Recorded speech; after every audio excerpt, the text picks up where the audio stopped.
This is called the World Changers Holiday Club, and the reason it's called that is because we change the world where we are.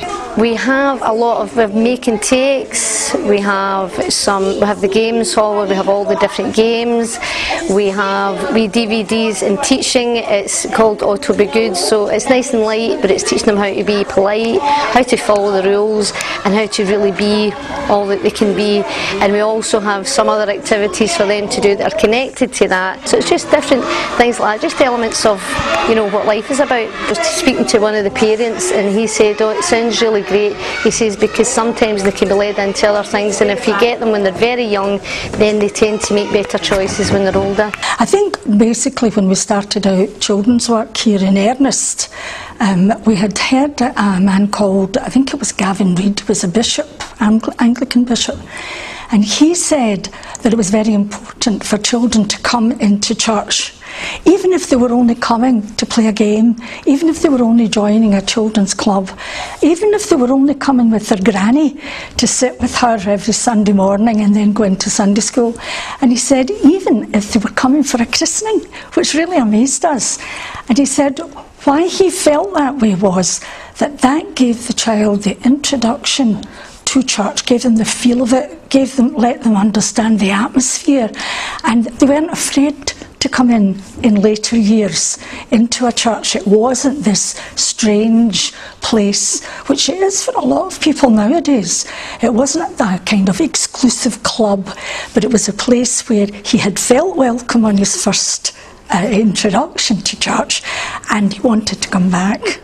Well, I like to help when I can, when I feel well enough, and I get a lot of satisfaction in knowing the children are and having a good time enjoying themselves. It's obviously that's for the children really as well, you know, just to just sort of kind of provide and support them to hanging out, and especially when it comes down to sort of kind of, as Elizabeth was saying, the whole thing about the snack, things like that, you know, so it's catering I'm from, so I may as well get back somewhere or other. Getting together and being friends with each other, showing good examples of like obedience, and just joining in and showing them how to live a better life by following Jesus, and giving them great examples of that, just through the relationships with the leaders and each other. Well, I think nowadays with most kids, everything's visual, isn't it? I mean, they're always watching things at home, and everything's high tech. You know, everybody's now getting their iPods, their iPhones, and their iPads, and so the church has got to try and communicate with the modern kind of technology. I did work for a church organisation, and many times those who had, especially during the summer, they had little summer interludes in the church because a lot of the members were away, and there was children there who were, you know, really not interested. They'd rather be out playing, but they were brought along to the morning service, and they'd taken them aside to play games and do things with them. And we would hear them say, we don't want a God spot, we just want a game. And I thought, how sad that is, because really I feel that in society today there are so many people who don't know the basics. I heard, we all heard of Richard and Judy, and I heard Richard say, which astounded me, that he felt that the Ten Commandments, the Beatitudes, all the simple, straightforward things that as a child I had to learn off by heart. Now they don't do that sort of thing.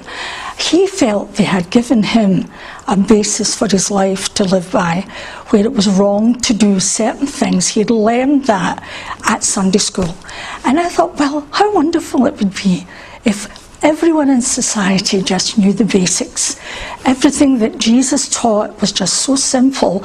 It was so straightforward. It was love God with all your heart and love your neighbour as yourself. And we emphasise those 2 points every time we meet with the children. We say to the children, you're responsible for what happens in this world. The theme for this one this year is you can change the world. And if each person realised that, it would make such a difference to society as a whole.